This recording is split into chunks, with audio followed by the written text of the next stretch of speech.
we are, oh God, forgot my windows. There we go.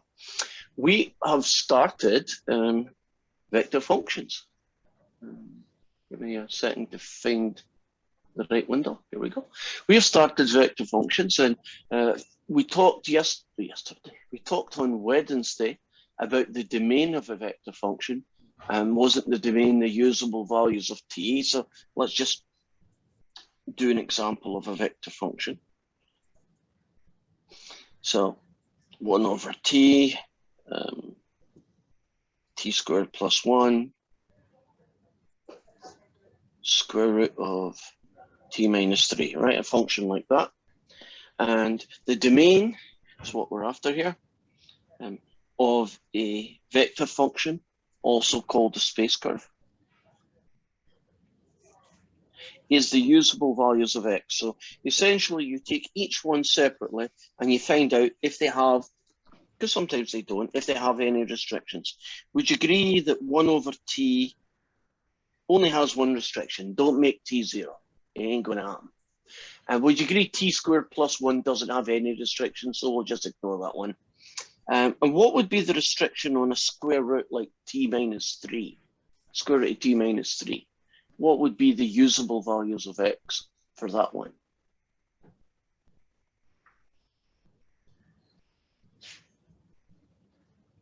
T is greater than or equal to 3.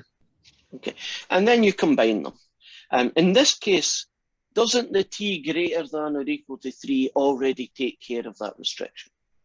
So your domain in this question, and we tend to use interval notation, would be starting at 3, and you can use it, to infinity. Now, if this one here had been t, say, greater than or equal to -3, so imagine that was said t plus 3, right? This restriction would be t greater than or equal to -3. Wouldn't you have to do -3 to 0 and 0 to infinity, right? You'd have to split the interval up. And we also talked about how to find the limit of a function.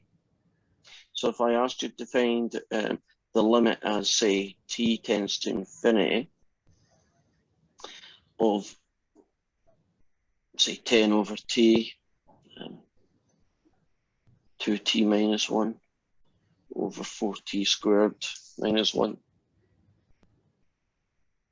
and e is 1 over t. When you want to find the limit of a vector function, a space curve like this, we talked about this again on Wednesday, so let's just remind it. Don't you basically just do 3 separate limits? Well, let's make that a square, just to be interesting.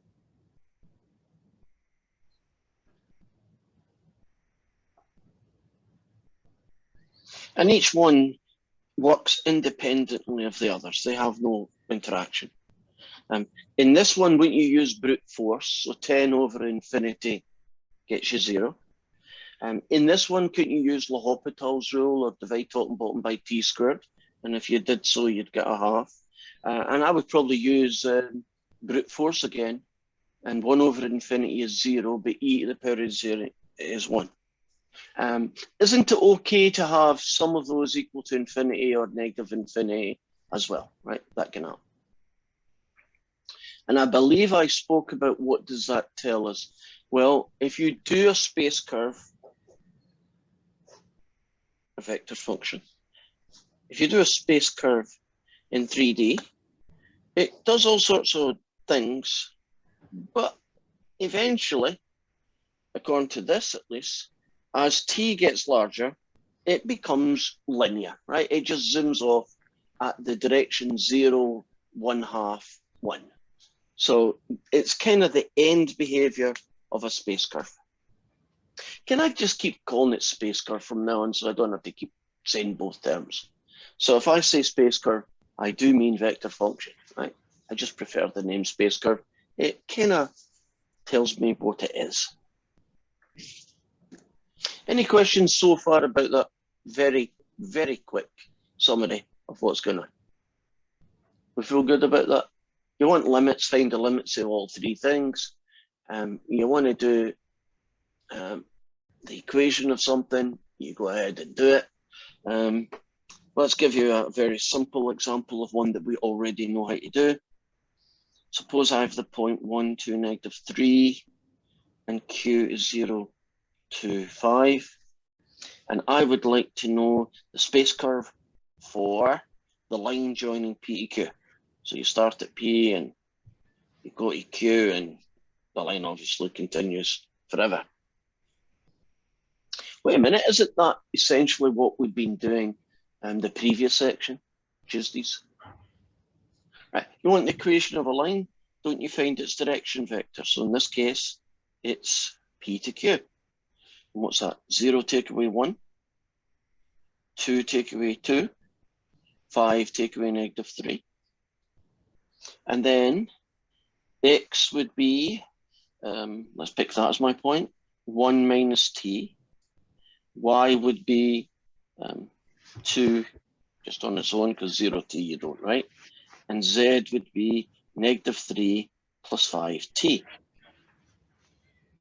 Now, you're going to be seeing all sorts of different ways to express this fella. If they ask you to do it as r of t, you can give it down like this. Wait, wouldn't it be 8t for z? Sorry. No, well caught. But 5 can turn into 8 easily, so that was an easy fix for me. Yes. Right, so when you're doing this guy, I'm just going to check its name. This is called the vector equation. Actually, I wouldn't call it vector equation, but that's fine. That's what they're calling it. And they have another guy called the parametric equation. And this one, you put curve brackets around it. So I'm not really, I mean, that guy is this guy, would you agree? That guy and this guy are the same thing. Evidently in WebAssign, you have to put curve brackets around it. If I was doing parametric, I would write it like that. Wouldn't that be a more natural way to write parametric? You know, maybe a comma in a straight line if you like, but that's how you're going to do parametric. What other versions are there? You could do it like this.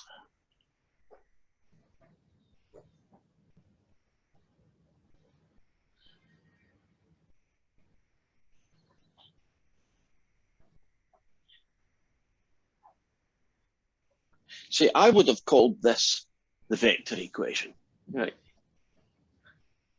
You know the IJK guys? Right. I would have called this the component version, the vector version, and the parametric version. But you know, now you know what they're calling it, you know what to put in each place, okay? So what's the rest going to be? The rest is going to be dead easy. Most of the questions are going to be, here is a space curve, and they're going to give you in its parametric form, and they're going to give you 5 pictures or 4 or 5 pictures, and you pick the right one. And I think I have got it set up, my fingers crossed, and we are going to show you how you do it. Well, I'll have to close that window for a second, and darn it in space, I think it's here. Can you see Welcome to Calculate 3D? Right, I've decided to use this one. The other one that's there does work, but this one just seems to be prettier. So you go here and you'll pick space curve. So I kind of like it because it calls them space curves as well. And when you do it, you put your X, you put your Y, and you put your Z, whatever they are, in here, in here, in here. And do you see that now that you've done that? Can you see what the space curve looks like? Now, you might play about with it, but if you play about with it, will you remember to return it to the X, Y, Z orientation? Otherwise, if you turn it upside down, it looks wrong. Now, if I pick this guy, can you see what this space curve looks like?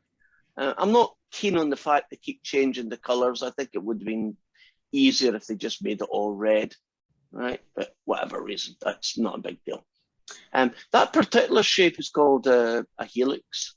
You may or may not know that, but that's its name. Now, stop. If you want to do something else, like say a t squared minus 5, and that should work.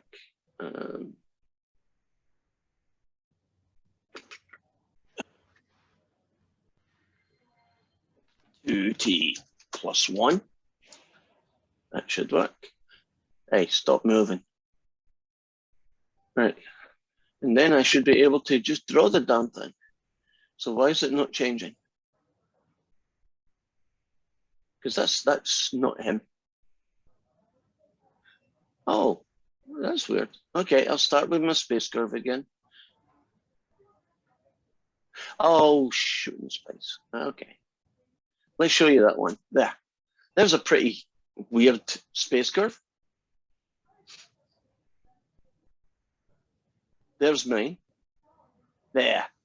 Oh, come on. Is that not a pretty space curve? Right. Now, this is the one I'll change. So let's do a boring one. Let's do a t squared minus 1. Take this guy out. Make it a 2t plus 1. Make this one a t. Yeah, that should be nice. There.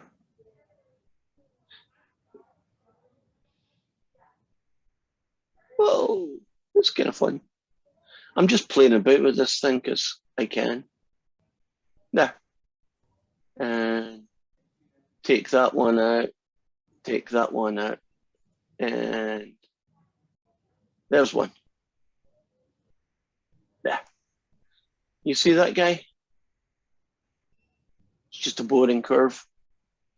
So why is your homework going to be easy? I hope it's going to be easy. Aren't you just going to plug it into that software, look at your picture, look at theirs, and figure out which one it's trying to be? Right. I'm going to, and this won't work because I know what my luck's like. I'm going to try and do one of their questions just to show you what it would look like.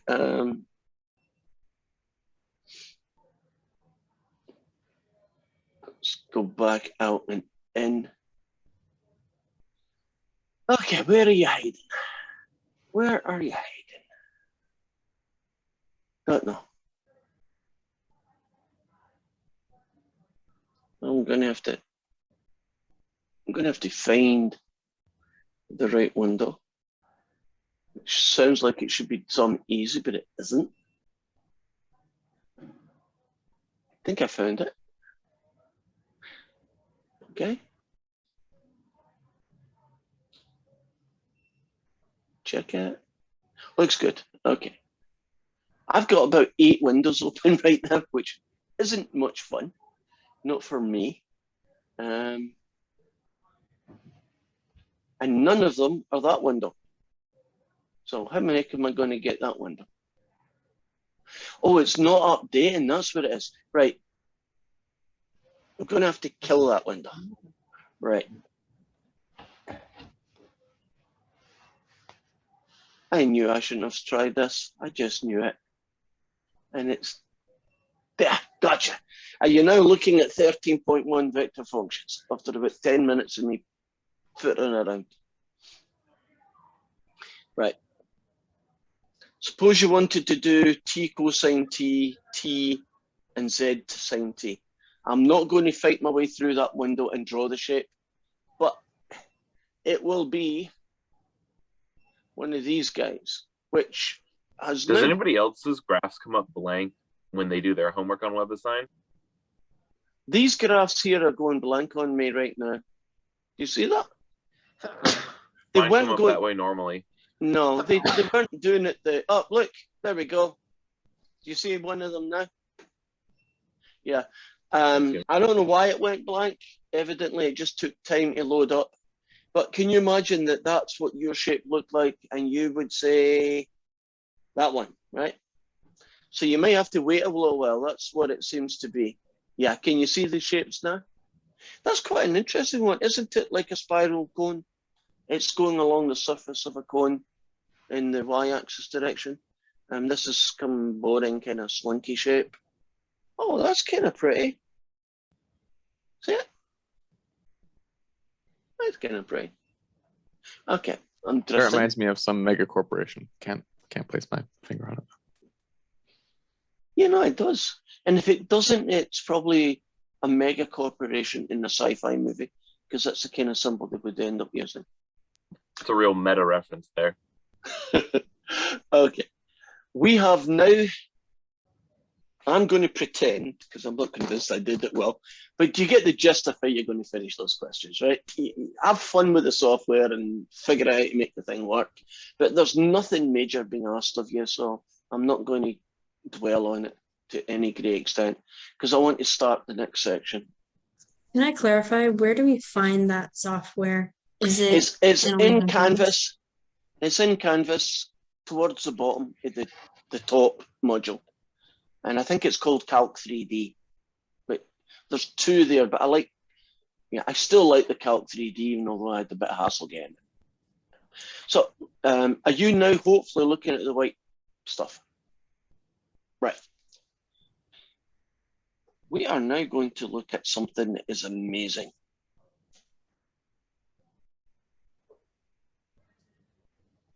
We are going to look at vector calculus. Amazing stuff. Essentially, we are going to look at how to differentiate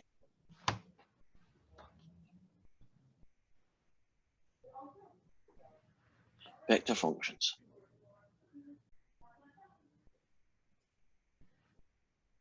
Like t squared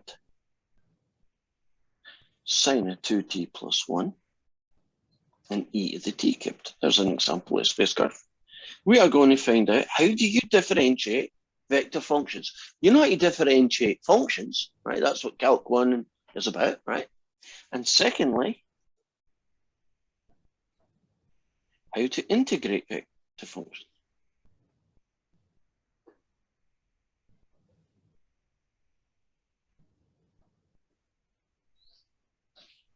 In particular, oh, by the way, I'll show you in a second, how to integrate a vector function. And that's what it looks like when you write it. Right, let's take this guy. He's some weird and wonderful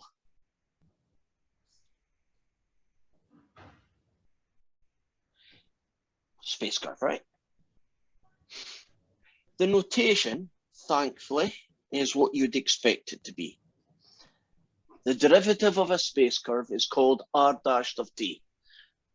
Now, this guy is a vector, so shouldn't the derivative be a vector? Makes sense. So here's the question. You're the first person to think about this problem, because there's always the first person to think about it from, right?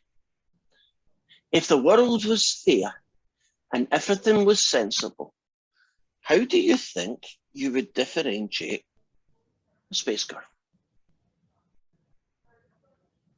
Like you would just differentiate each individual piece, so you get 2t.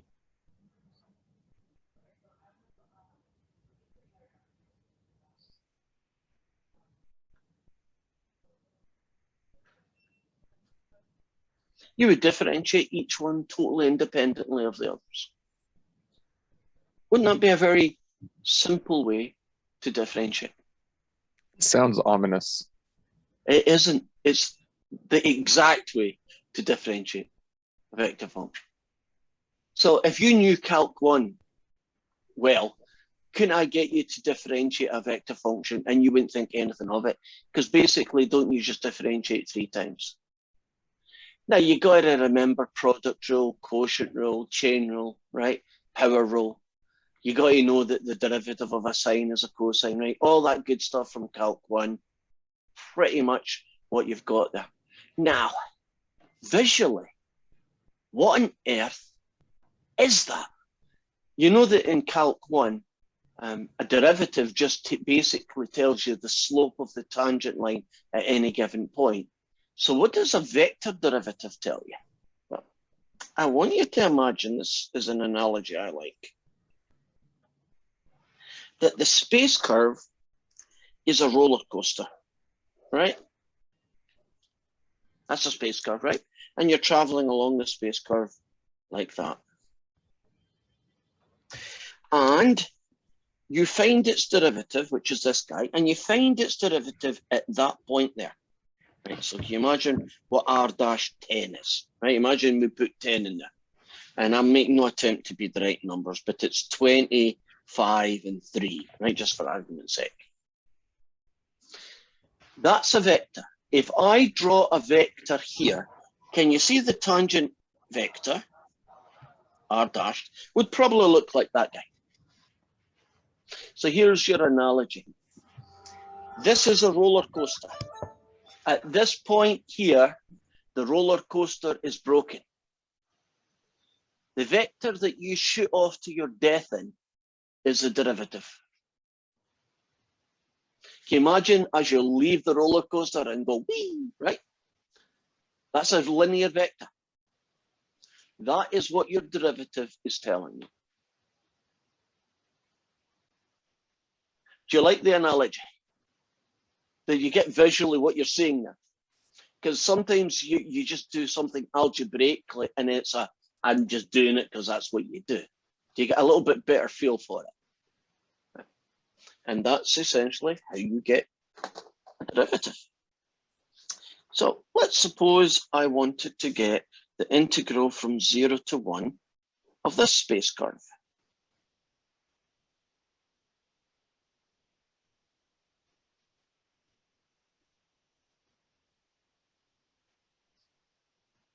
That's what it might look like if you wrote it down. Now, bearing in mind how we got derivatives, if the world was fair, how do you think you integrate a space curve? I'm gonna go out on a limb here and say integrate each part of it. And then Will's going to say, this looks ominous. Aren't you, Will? Even if you didn't say it, you were thinking about it. This looks ominous, yes. Do you know what the good news is? It's not ominous. It's not. That's exactly what you do.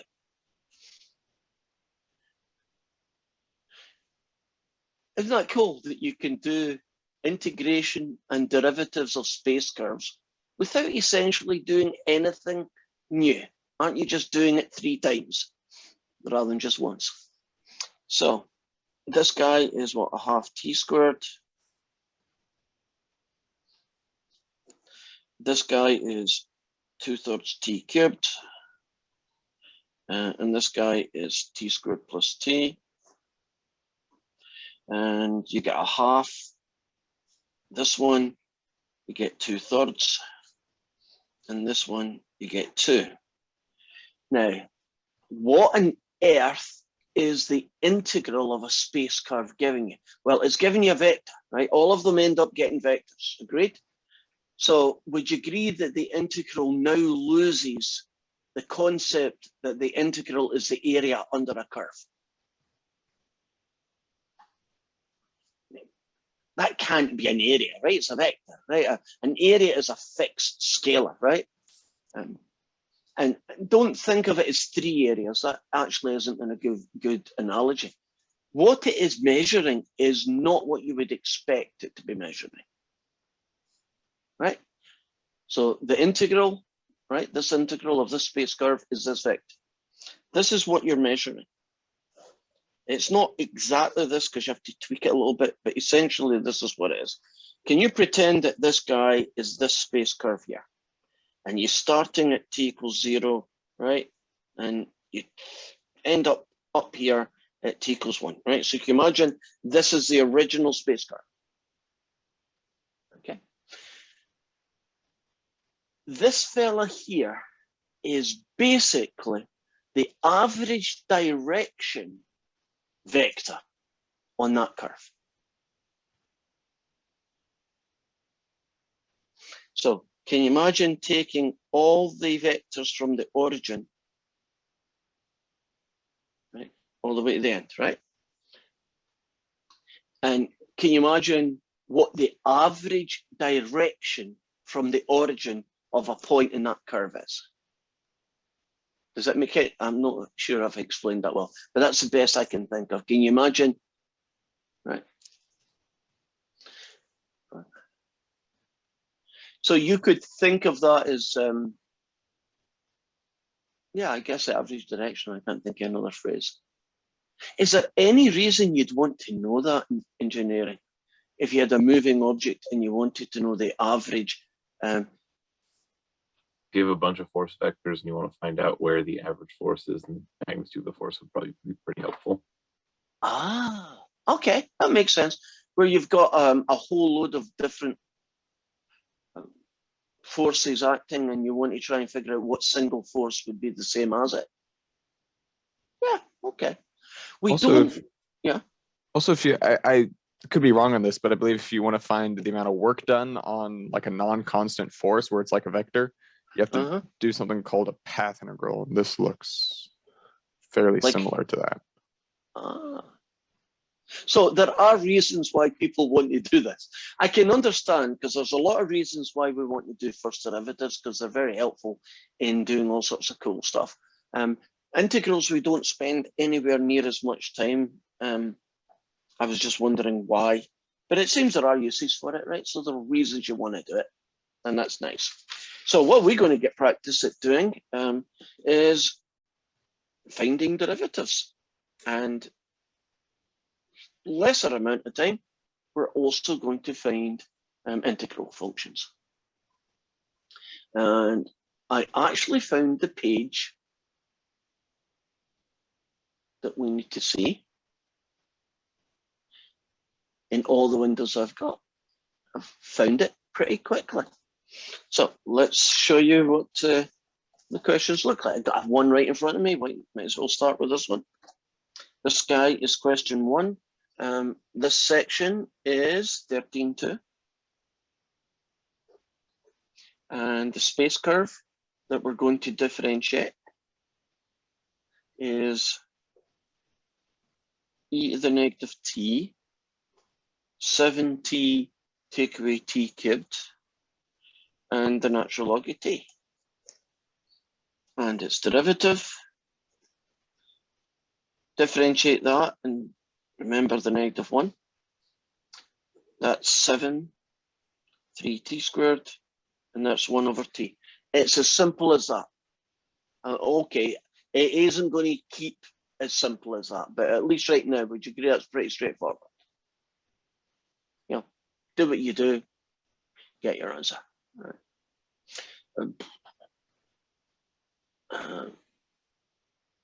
Okay, let's pick a really ugly one. Our space curve now has a whole load of guys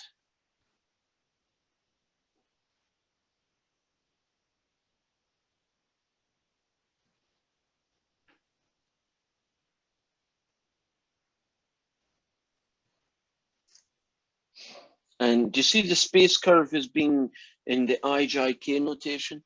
I really don't care how a question starts its life. In other words, how it's written. I know my weaknesses. I always write them like this. Because it's just much easier in my brain to see what the damn thing is when it's written like this. Now, a lot of you probably don't care and you're happy with that, and I'm happy that you're happy with that, right? But for me, I just turn them into that. And then you have to be careful about derivatives because product rule, quotient rule, chain rule, you know, all that good stuff. Would you agree this is a, this particular one is a chain rule? So think back to Calc 1. Isn't this cos squared, not cos of AT squared? So when you differentiate it, you get 2 cosines of AT times the derivative of the cosine of AT, which is negative the sine of AT. Have I missed anything? Because I have. Yeah, you have to multiply the sine by a. Right. So I call them Russian dolls. Aren't these chain rules inside chain rules? Right. Now this one here is essentially a product rule, and since it's going to take more room than is here, I'm going to write the second answer underneath. But would you agree this is a product rule question? Right, it's T e to the bt. It's also got chain rule in it as well. So it's f dash g plus f of g dashed. So that guy becomes f. So that's 1 times e to the bt plus t times the derivative of e to the bt is e to the bt times b. Are we good with that one? F dash g plus that's f, and all of this is g dashed. And then the last one is a sine squared guy, and I'll put him here, and he's going to get you 2 the sine of ct times the derivative of the sine, which is the cosine of ct, times a c. So our answer is messy. It's negative 2a sine at cosine at, comma, e to the bt, pull that out as a common factor, 1 plus bt, comma, and this fella is 2c, a bit messy, sorry about that, 2c, the sine of ct, cosine of ct. And sorry about the size, but it's so ugly. Is there anything you can do with that to make it prettier? We're talking trig identity. And we always try, if we can, to make things look pretty. If you pull the a out, you could probably do the one of the trig identities where it's like 2 sine cosine. Correct. And which identity is 2 sine cosine? Because it is an identity. Which one goes 2 sine x cosine x, for instance? It's like the double angle or the half angle. It's a double angle of sine 2x. So what does that give me? If you pull out a negative and an a, you are left with 2 sine cosine, which is the double angle formula. So 2 of AT's gets you 2 AT. Can't do anything with the middle one, so I'll leave it alone. That's pretty good already. And this says 2c. So if you pull out the c, you get 2 sine cosines, which is a double angle formula. So you double the ct to 2ct, and there is your final answer. Can you see that when they start getting ugly, you start having to bring in algebra and trig identities and factoring and all the good stuff from a way back when? And there's no way really of avoiding that.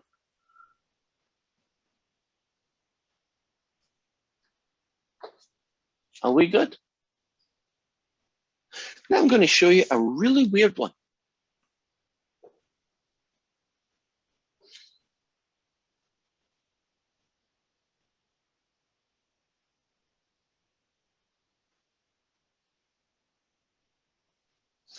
A, B, and C are constant vectors, right? A is like 1, 2, 2, and B is like 5, 5, 66, right? That kind of thing. This is a vector function written almost like it was 151. It's written almost like a polynomial. So what do you think the derivative of a constant vector is, like 1, 2, 3? What would you get if you differentiated a constant vector like 1, 2, 3? Oh, by the way, there's a t here.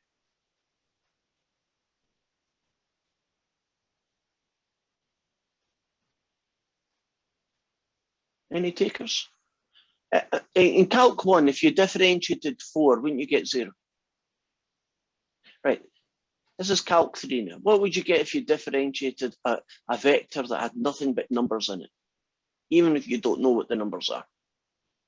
Yeah, Molly got it, big fat 0. So you get the 0 vector.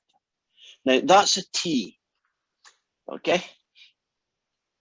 What do you get if you differentiate 5t some vector, constant vector b? Right, so think b has only got numbers. And make your life easy, don't overthink it. 5tb, what do you think it would get you?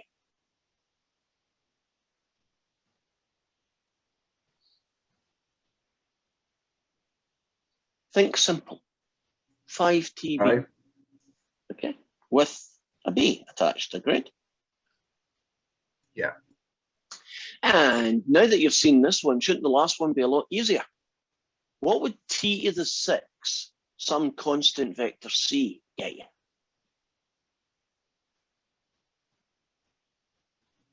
Six T to the 5th C. In a lot of ways, isn't that just the derivative of a polynomial?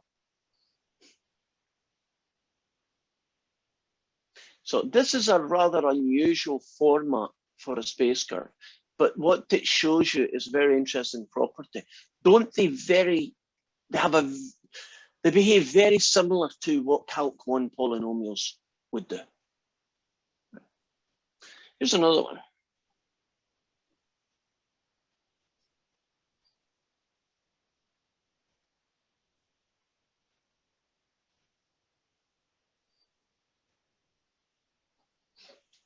And this time, I'm putting the function after the letter rather than before it. Not that it matters. It just looks prettier.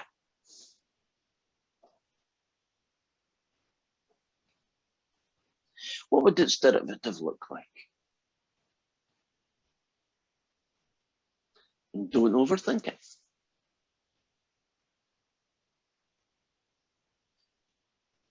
Think of 5e the t and do something like that. What would that get you?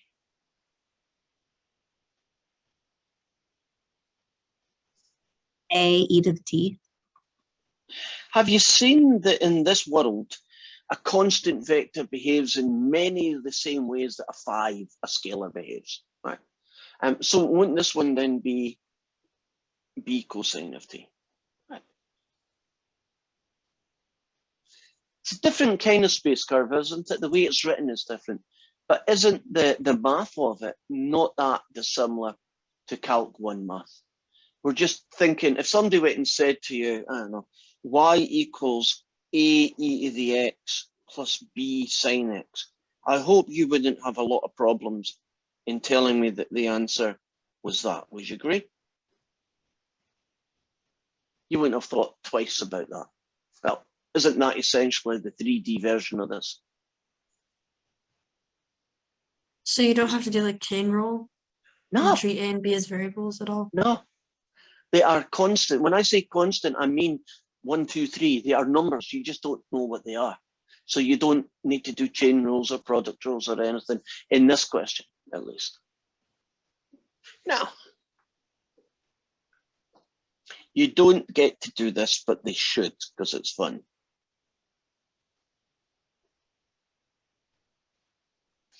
Can't you have 4-dimensional vectors, even if your brain and my brain don't know what they look like anymore, right? They've left the reality building. But even although that's what's happened,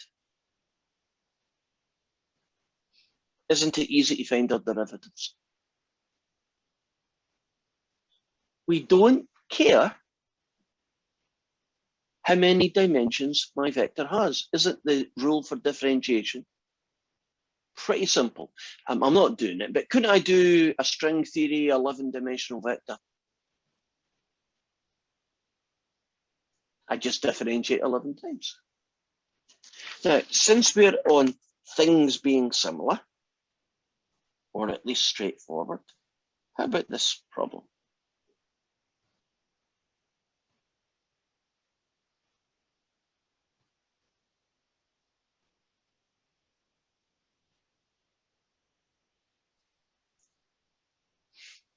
Okay. If I ask you to find the first derivative, Differentiating that guy gets you -2 sine t. Differentiating this guy gets you 3t squared plus 2. And differentiating this guy gets you 5. Do not overthink this. What do you think the second derivative would be? Any volunteers? Go for the second derivative. -2 cosine t, 6t, and 0. Oh, aren't space curves behaving nicely? They're not having weird rules with cross products in them, or some kind of weird math where you have to do complicated maneuvering to make it work. Isn't it simply, if I can do calc 1 derivatives, can't I do calc 3 derivatives? Right? If I know how to differentiate, I can differentiate space curves just as easily.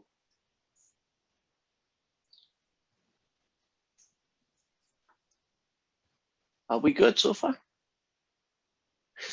Let's take a question that you would do in Calc 1 and see what that question would look like in space curves. Now, in Calc 1, you might be asked, although I'm not going to do this, to find the equation of the tangent line to this curve at the point 1, 2, right? That'd be a pretty standard Calc 1 question. This is what it would look like in Calc 3.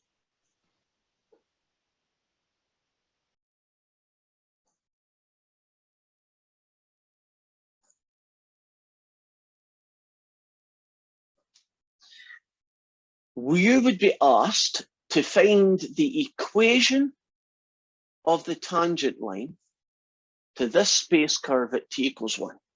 So let's imagine that I could actually, although it wouldn't be too difficult to do using software, but can we imagine that this is what the space curve looks like? And at t equals 1, where should we be? We're here. Wouldn't it be nice if we could find the equation of that green tangent line? Wouldn't the tangent line be very similar to what you think a tangent line should be, right? In this case, is it not the direction of the line that you shoot off to your death in, right? So we want to find the equation of this line. Now, if you want to find the equation of a tangent line,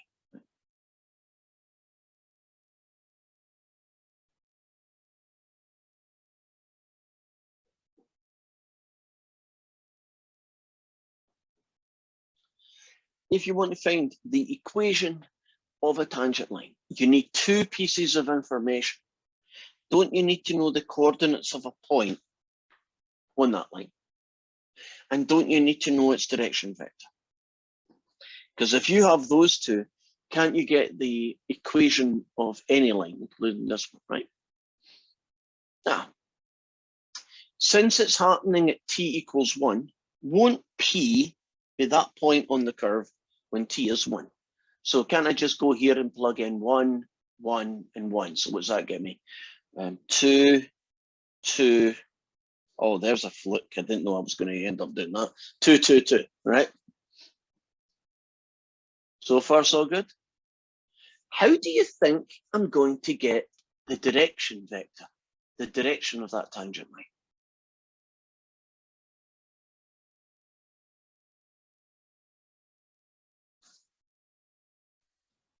You plug in another point of like t. Not sure what you mean. You might be right. I'm not sure what you mean. Oh, never mind. It's supposed to be at t equals 1. Okay. Right. If you did this guy, wouldn't you differentiate it? And then wouldn't you use x equals 1 to get the slope of the line? Isn't that what you do in Calc 1? Analogous to that, wouldn't we find the derivative? Which is that guy, right? And what would we then do with that derivative? Well, instead of putting x equals 1 into 3x squared, won't we put t equals 1 into the derivative function? Does that make sense?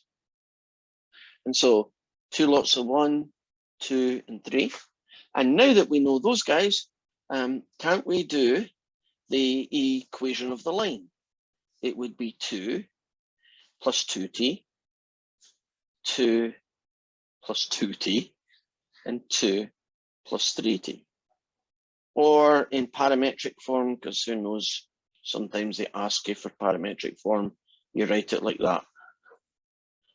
So little curve brackets, little funny brackets.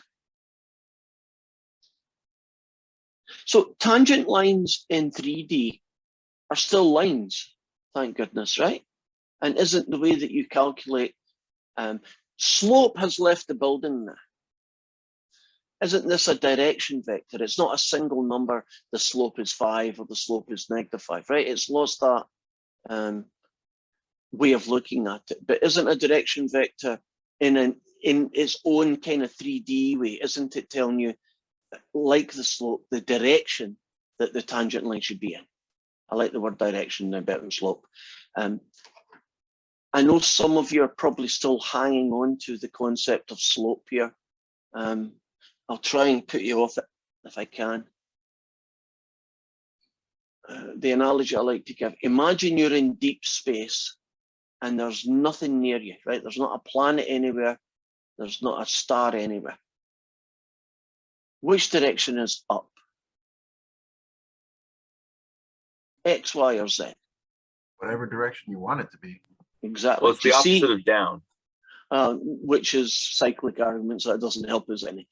Yeah, there is no up in 3D coordinate system. We draw them this way because I guess we're humans and we're like Z as being up, but Z is no more up than X or Y is, right? The concept of up is gone. If you move to 4 dimensions, would you agree up is totally weird? You wouldn't even know what up would, right? Would you agree by the time you get to 4 dimensions, nobody is up, right?